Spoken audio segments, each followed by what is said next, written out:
VMI's off to a really good start. An in-state FCS program. That's 2 weeks in a row that we'll be playing an in-state FCS program. They're out of the Southern Conference, and VMI has an awful lot of history. I know that the rivalry goes back a long time with Richmond and VMI.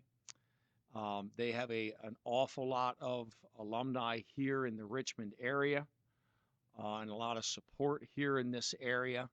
I do know that they're bringing their core here. Their cadets are all coming. Their band is coming. So I'm really expecting to see a very enthusiastic crowd and environment, and we're certainly excited about being home here this week. I'll take any questions here from the media. Coach, from last week's win, coming back from behind and getting this opportunity to come home against a rival, what has been the feel around the locker room? You mentioned coming home, but just what's the feel? Is it relief of just getting that win and coming back and getting an opponent like this? I think there is a little relief. The fact that we were able to walk out of there with a win. I think we've got to be able to recognize the things that we did well, and that was finish. But we have to be able to correct the things that we did not do as well. And we have put a lot of attention on both of those components this week. I think my guys are really excited. I think that there's a reality that our best football is ahead of us. I think the sooner that we can demonstrate what we're capable of doing, the better off we'll be in the long run. We're hitting a stretch right here where we've got a home game, an open date, followed by 2 more home games in conference play. So if we're going to step up and begin to really show what we're capable of doing, this would be the right time to make that statement. So in some ways, I want my players to recognize this as a statement opportunity and respond accordingly. Coach, you had very much success with that speed up tempo in the second half offensively. Is that something you'd consider using full time? Well, I don't know if full-time would be something that we would go to. We have a period in practice every day where we work offense versus defense, ones versus ones, kind of doing our own stuff, not like show team kind of work, where the emphasis of that period is on tempo. It helps our defense get their signals out there, get adjusted, get aligned, and play with a fast pace. It forces the offense to have to also be able to use their menu of plays that we have available for the week. And it forces us to have to make quick substitution matches, which is the way it usually happens in the game. So, John, I think it will be a staple of what you see us doing, but I don't really see the situation where you're doing it around the clock full time. Coach, kind of piggybacking off Chip's question there about the come from behind win and the strong finish. Is this something that you think that you've seen before kind of provide a springboard to the rest of the season? Maybe not just next week, or is that something that guys like us just kind of over exaggerate? No, I think that for me, I'm looking for whatever we can find that will be that springboard. And we've yet to play a complete game. My players know that. I remind them of that. They understand that for us to be able to achieve our goals, we're going to have to play a lot better than we're playing right now. Being able to finish last week gives us a little wind in our sails, a little confidence winning on the road. Anybody that tracked that game recognized that that was an uphill game. I think that teams find themselves in those games annually, and quite often you don't find a way to win them. So by finding a way to win them, I'd like to think that that might be a springboard for us moving forward, but it doesn't necessarily mean that it will be. And that's just something I am challenging my student athletes to embrace because we need that spark. We need something to take us to the next level, or else we'll come up short this year on our goals. Coach, does what VMI does on offense this year so far remind you at all of what your offense has aimed to do the last couple of years? Well, that's a good question. Bob and I, Trot, just got done talking a little bit about this offense and their offense in real general terms. And I don't know if you've heard the phrase air raid. I think it's an old Mike Leach phrase and system. And I'm not saying that's their system, but their system was different than ours was a year ago. Last year we did have a lot more designed runs. We had a lot more screens, the bubble screens. We had a lot more plays that were plays that they're not necessarily running. But their quarterback it does a really good job of getting rid of the ball, catching and throwing the ball. There's where the similarities may be with what we had a year ago. Um, and they have a really solid core of receivers. Probably the strength of their team, as they've got combination of height and size and quickness and speed. And he tends to find the right guy. He tends to get the open window, and he tends to deliver the ball with accuracy. They play with a tempo. It's hard to tell at this early stage of their development. We only get to see what we see, film, and I don't know how fast it'll look Saturday night. But I know that they won't be huddling a lot. They'll be running players on and off the field from the sideline. So we have to be tuned into a lot of different variables, and some are unknowns. But we're certainly looking forward to the challenge. Going off of that, will your defense uh, be maybe a little bit better prepared since they went against an offense in practice the last couple of years? Should this be something that they are more familiar I with? would think we'll be comfortable with the tempo and with the substitution patterns and our ability to match people and personnel. So I do think that's a positive. That the subtle nuances are the things that make the difference in the game, and whether it's the offense recognizing the defensive structure, inside leverage, outside leverage on the receivers, how far off the ball the safeties are. I mean, there's so many subtle little things that go into it. And when they play with tempo, sometimes you don't always have the ability to adjust or disguise some of the things you're trying to do because you have to get lined up to execute. So those are some of that's kind of the game within the game. And you just can't afford to fall a play behind and feel like the whole game you're a play behind what their quarterback is seeing and doing. You want to try to get a play ahead to create some doubt and indecision. Kyle Lauletta showed some good and some bad in his first 2 weeks as a starter, but what's impressed me has been his composure in late game situations. How would you grade his first 2 weeks as he gets ready for VMI? Yeah, I think he's done well, and I'm very pleased. Um, and, with Kyle, as with my football team, I'm challenging them for a breakthrough performance. And it doesn't mean a lopsided score, it's just a performance that is equal to the product we want to be able to have out on the field. And statistically, Kyle's been good. But he's had a few lulls in the action, and those lulls in the action have derailed us a little bit with momentum and gotten us out of flow, and at times put our defense in some bad spots. We punted the ball 7 straight times up at Maryland, so that's not good for the football team.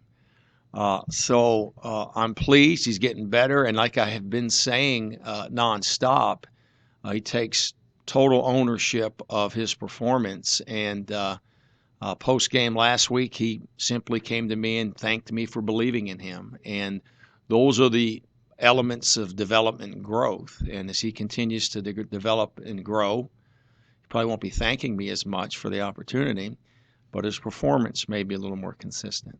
Danny, back to your point about the game within the game. There's a lot of coaching connections in this game. You, Coach Watkenheim, Coach Clark for them, Coach Woods for the Spiders. Is there a tendency to try and outthink the other guy because the other guy knows what you're thinking?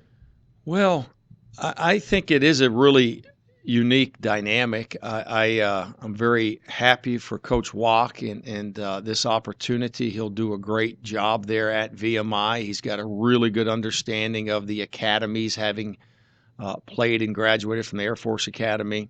He understands the state of Virginia, having recruited for Liberty and UVA. I mean, and then Tom and I were together, Tom Clark and I were together at Colorado back in 1987. We were both graduate assistants there. And then Tom was with me my full tenure at Liberty. And then we all know that all these kids playing for VMI, they all were recruited by Coach Woods. I mean, every single last one of them, you know. And I mean, Walk's got a couple freshmen out there that are playing a little bit, but everybody else was recruited by Coach Woods. So there are a lot of dynamics there, I think. I think from my perspective, Scott's not really running the offense that I'm not saying he's not running their offense there. He's not running the offense that we ran at Liberty, and he's not running the offense that they ran at UVA. So I'm not thinking that I am going to be able to determine where Scott's going. You know, it's a different system. With Coach Clark, he was at William and Mary the last, I'll say, 3 years, and you know, there's some of their defense looks like William and Mary. I mean, they're doing some 3-4 things that are similar. So I think there is some thought that we're going to see a lot of the things that we saw when we would line up to play William and Mary. Hey, Coach, the MEAC disciplined that crew from the Hampton game, saying they didn't maintain control of the game and didn't appropriately judge certain things. Are you saying they had said that, or are you The saying MEAC said that? the MEAC said that? Okay, Yeah. I didn't know that. You share your thoughts just on that game and how it was officiated, sort of a weird game. Yeah, it was the overall supervision and organization that really threw me for a loop. You know, I had to go back and watch the film to kind of get like the sequence of the things that happened to put it all into a better perspective. You know. And the comment I made yesterday on the radio show with Bob was how, despite the dysfunction, you know, we had 5 penalties, they had 11. You know, so I don't. There was a moment in time where I think I felt like something was being done that could be deemed as inappropriate, and at the end of the day, I think it was just a real inconsistency of game and supervision and calling of the game.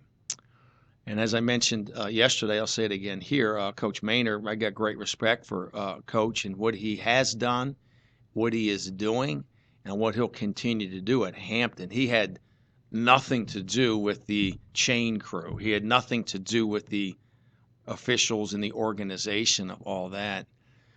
Very frustrating. You know, in real time, it was extremely frustrating. Will Mason be able to play again this year? Yeah, this year. Yes, sir. Was that, in your view, inappropriate play by the Hampton guy that injured him? Yes, sir. Because it's post-whistle or because of the action involved? It was a pass play, and he wasn't running a pass pattern.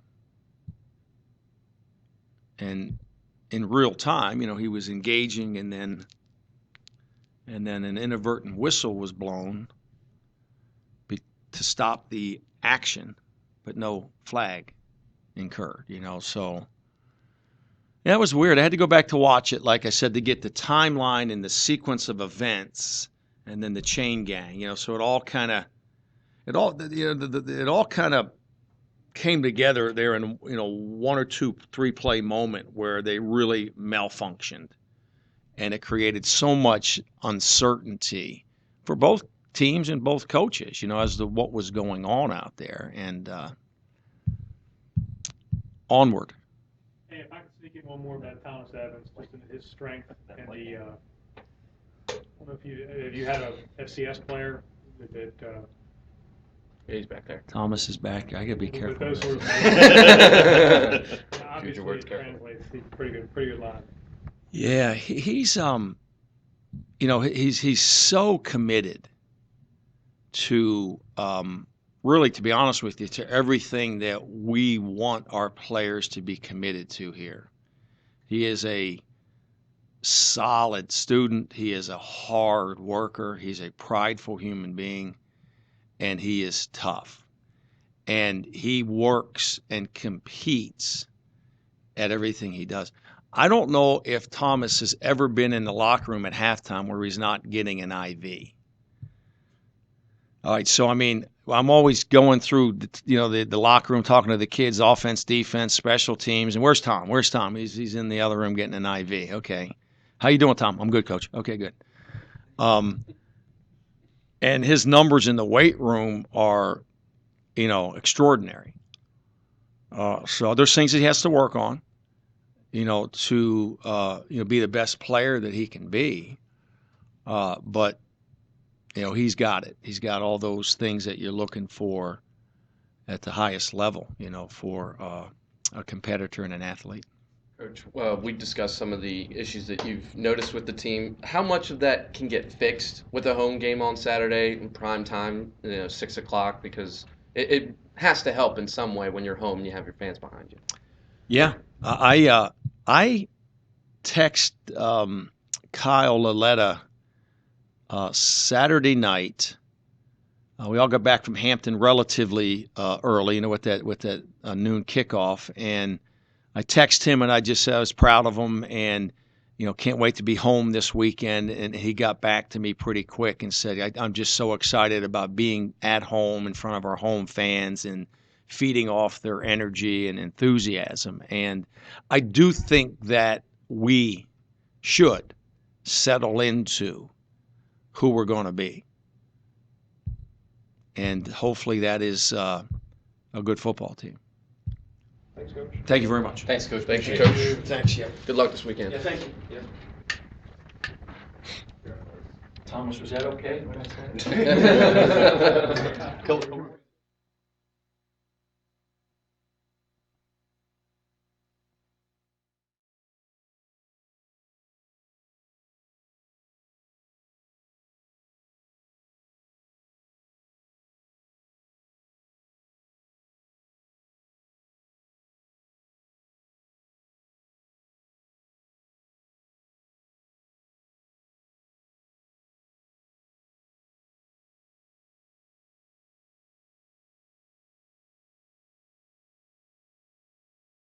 You're right. We have Winston Craig, defensive lineman, team captain, and on the left, Thomas Evans, offensive lineman, also captain. Go ahead, guys. I'll start us off with looking at last week's win, come from behind victory on the road. How reassuring was that to have that victory under your belt this early in the season, especially when you finally getting back home on Saturday? Start with you, Thomas. I think it's always important to know you have to finish games, and to have a 60-minute game is always good. And having a win gives you some confidence and helps you keep going, and just having that reassuring confidence is always good. I think it's important what happened this past weekend, to realize how hard it is to get a win. Every team we play this year is going to be a good team. So it really helps you realize how hard it is to win in this league. But also at the same time, it does reassure that we are a good football team as well, and we can win these games. With that said, coming back home, getting BMI, 6 o'clock, sold out crowd, you hear that, you get riled up. What's the feeling for you personally and with this team? It's definitely a good feeling. If you're away and you make a big play, you hear boos. So now at home, you get cheered. So it's definitely some more energy. But at the same time, it doesn't matter where we're at. We'll play anybody, any place, anywhere, at any time. So you have to be ready no matter what. What's the neutral bunch? You guys haven't had a sack this year, but you did a pretty good job pressuring the Hampton quarterback in the second half last week. How important is it to heat up their quarterback and maybe make him throw a little quicker than he wants to on Saturday? Yeah, we haven't had a sack yet, but at the same time, we've definitely got pressure to the quarterback, which makes a huge difference. And then this week, as Coach Rocco said earlier, he gets the ball off quick, So it means we have to get there that much quicker, get hands up, bat balls down as a defensive line, or alter his throw. So that's easier for our DBs and linebackers to make some interceptions and big plays for us. Thomas, when you look at the offensive line, it hasn't been an ideal start with 6 sacks allowed, but it seems as though you guys are starting to come along and figure out what you guys need to do. What is it that is working that you're trying to just capitalize on as you get ready for this game? I think we've been doing a good job of communicating, and I think that's really important every week, just to like know, their blitz tips, where they're lining up, and just be alert to everything and anything that can happen. Um, and our unity is very strong in the offensive line, as it is with the whole team. But just having your brothers back, like I know Virgos is going to give it his all. I know Light's going to give it his all, and Caleb High and Nick Richard. So just playing for those guys and protecting number 5. When you talk about that unity, you are the captain, you're the leader of the offensive line. Is it just an open committee of, when you have something wrong, they just come to you and talk to during the game and off the field? I wouldn't say so. I mean, we talk to Coach McCorkle a lot about every play. It's really kind of open committee because everyone's a leader on the offensive line, and that's important. It's not just me; it's all 5 of us. Hey, Thomas, what is your assessment of Kyle so far? And he is a kid who thinks a lot and is critical of himself. How do you handle him when he is being in that mood of being critical of himself? He knows we believe in him, and that, like I said, all 5 of us, and the running backs, tight ends, receivers, we all got his back, and he knows that, and I know he's got my back, and we have a lot of pride in Kyle and really believe in him. Just got to protect him, make sure, he doesn't have any pressure at all, protect him as long as we can, and just keeping him straight. Do you get the sense that what you might see from VMI's offense this week is at least a little bit similar to what you've gone against in practice the last 2 years when you had Mike and Mike back there throwing more than running? Yeah, just off the film I've watched so far, they definitely are going to throw the ball. And going against a team like as ourselves in practice that threw the ball a lot the past couple of years, I think that'll definitely be beneficial for us. So As a defensive lineman, how does that change, maybe not your technique, but knowing that they'll be throwing it more than running it? What are things that you do differently to prepare for a game like that? we might work pass rush more here and there in practice, but at the same time, you got to prepare for everything because that's the games they played. They might come out and run the ball, but we do expect them to pass the ball. So just for us, we're still training to be physical, aggressive, relentless, smart, fast. So. Anything else? Good. Thanks, guys. Hey, thanks, guys. Appreciate Thank you, it. guys. Thank you. Good luck this weekend.